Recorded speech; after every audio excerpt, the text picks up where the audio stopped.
ओम शांति। 22 दिसंबर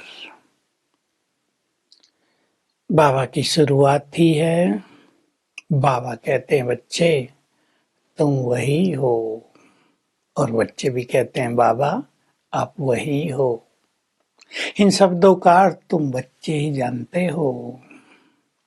मैं कल पहले भी आया था, तुम्हें राजयोग सिखाकर राजाई दी थी। मैं आता हूँ तुम्हें भक्ति का फल देने के लिए। तुम बहुत भक्ति करते आए। भक्ति है रात और ज्ञान है दिन। रात में तुम भटकते रहे, तीर्थों पे जाते रहे, वेद शास्त्र गीता उपनिषद पुराण सब कुछ पढ़ते रहे, लेकिन तुम रात में ही रहे, दुखों में रहे, सुखों में नहीं आ पाए। हम देख सकते हैं पिछले 100 साल का इतिहास देखें तो ये सब पढ़ते रहे और नीचे उतरते आए। संसार में दुख शांति बढ़ता आया है। तुम मुझे पुकारते रहे, हे पतित पावन आओ, आकर हमें पावन बनाओ। फिर गंगा में भी जाते रहे। किसी ने सोचा नहीं कि गंगा पतित पावनी है, फिर भगवान को क्यों बुलाते हैं। शिवरात्रि मनाते हो मेरी यादगार में, शिव जयंती मनाते हो, तो मैं आता हूँ। मैं कल्प के अंत में आता हूँ। जब भक्ति पूर्ण होने को होती है तब मैं आता हूँ और तुम्हें भक्ति का फल देता हूँ। ब्रह्मा की रात और ब्रह्मा का दिन, इसका गायन है। मैं ब्रह्मा के तन में आकर कलयुग की रात को सतयुगी दिन में बना देता हूँ, बदल देता हूँ। मैं ब्रह्मा तन में आके विष्णुपुरी की स्थापना कर देता हूँ। तुम्हारे लिए स्वर्ग स्थापित कर देता हूँ और इस कलयुगी दुनिया का विनाश हो जाता है। तो मैं अब तुम्हें भक्ति का फल देने आया हूँ और वो फल है ज्ञान। ज्ञान से ही तुम्हारी सद्गति होती है। ज्ञान के बिना सद्गति हो ही नहीं सकती। तुम ही भक्ति में पहले मेरे मंदिर बनाते आए।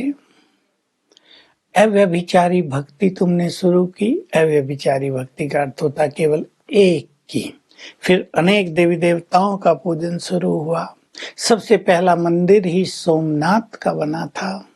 शिव की पूजा शुरू हुई, उसको महमूद गजनवी लूट कर ले गया। 1025 में लूटा था उसने। देखिए कितने साल हो गए हैं। तो ऐसा भक्ति का दिनों दिन पतन हुआ, अंधेरी रात होती गई। अब मैं आकर तुम्हें सृष्टि के आदि मध्य अंत का ज्ञान दे रहा हूँ।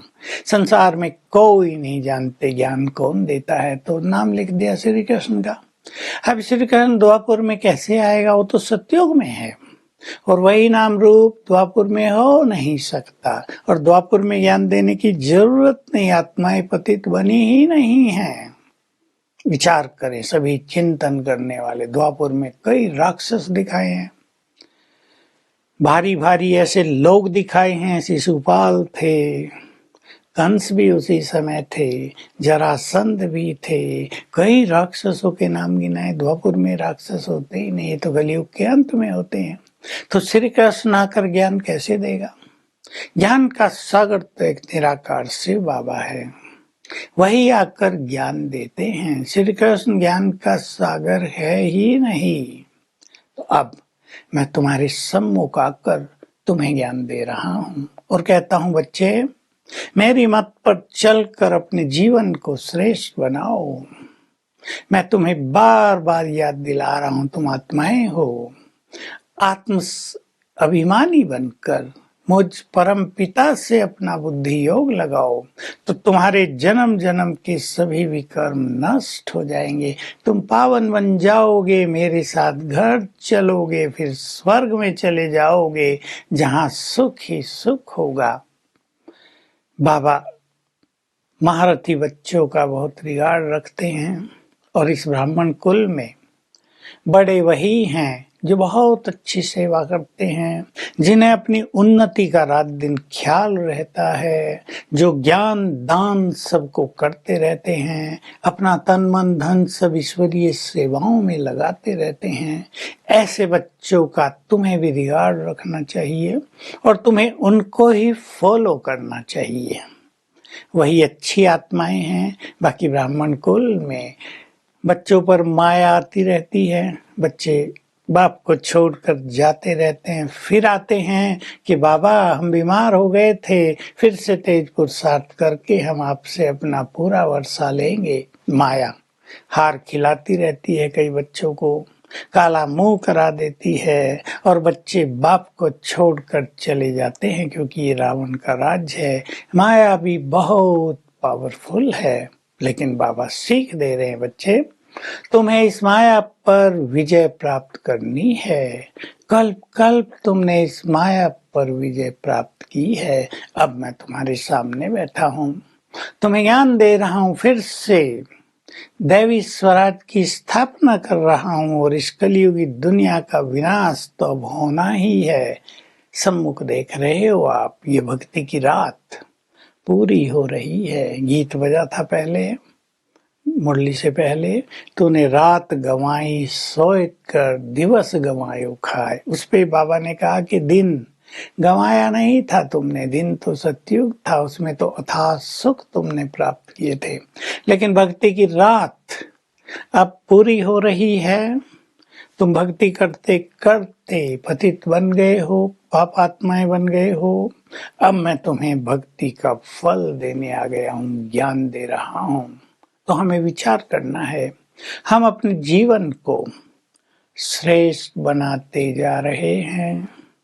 ईश्वरीय मत मिल रही है हमें, सत्य ज्ञान मिल गया है हमें, जिस पर चलने से हमारा जीवन श्रेष्ठ बनता है। ज्ञान का प्रैक्टिकल स्वरूप ही ये होता है कि वो जीवन में उतर आए, वो बोल में आ जाए, वो व्यवहार में आ जाए, वो कर्मों में आ जाए, मन वचन कर्म से वो दिखाई दे सबको और सब कहें ये सचमुच ज्ञानी आत्मा है।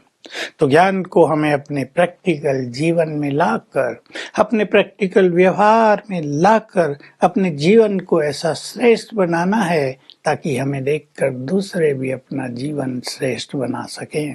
वरदान है, मास्टर ऑलमाइटी अथॉरिटी की सीट पर सेट रहने वाले सहज और कर्म योगी भव। जैसे किसी मशीन को एक बार सेट कर दिया जाता है, फिर वो ऑटोमेटिकली चलती रहती, बटन दबाया और सारा फंक्शन होता रहता है। ऐसे ही अपने को रोज सवेरे इस सीट पे सेट कर दो, मैं मास्टर ऑलमाइटी अथॉरिटी हूँ। इसका अर्थ है मैं बहुत शक्तिशाली आत्मा हूँ।